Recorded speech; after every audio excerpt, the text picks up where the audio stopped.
ಮಹಾರಾಷ್ಟ್ರ ಬೆಳಗಾವಿ ಜಿಲ್ಲೆಯಲ್ಲಿ ಸುರಿಯುತ್ತಿರುವ ಧಾರಾಕಾರ ಮಳೆಯಿಂದ ಬೆಳಗಾವಿ ಜಿಲ್ಲೆಯ ಗೋಕಾಕಿನ ಲೋಸೂರು ಸೇತುವೆ ಸಂಪೂರ್ಣ ಜಲಾವೃತಗೊಂಡಿದ್ದರಿಂದ ಸಾರ್ವಜನಿಕರಿಗೆ ಮತ್ತು ವಾಹನಗಳ ಸಂಚಾರವನ್ನು ಗೋಕಾಕ್ ತಾಲೂಕಾಡಳಿತ ನಿಷೇಧ ಮಾಡಿದ್ದಾರೆ.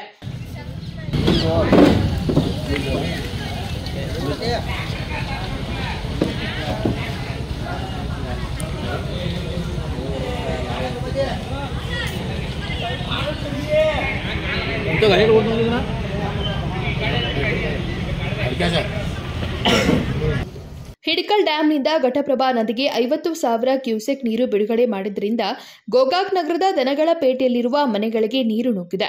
ಅದರ ಪರಿಣಾಮ ಪ್ರವಾಹ ಭೀತಿಯಿಂದ ಸಾರ್ವಜನಿಕರಿಗೆ ಗಂಜಿ ಕೇಂದ್ರಗಳಿಗೆ ಸ್ಥಳಾಂತರಗೊಳ್ಳಲು ನಗರಸಭೆಯವರು ವಿನಂತಿಸಿಕೊಂಡಿದ್ದಾರೆ. Manohar Megeri, KMM Kannada news, Gokak.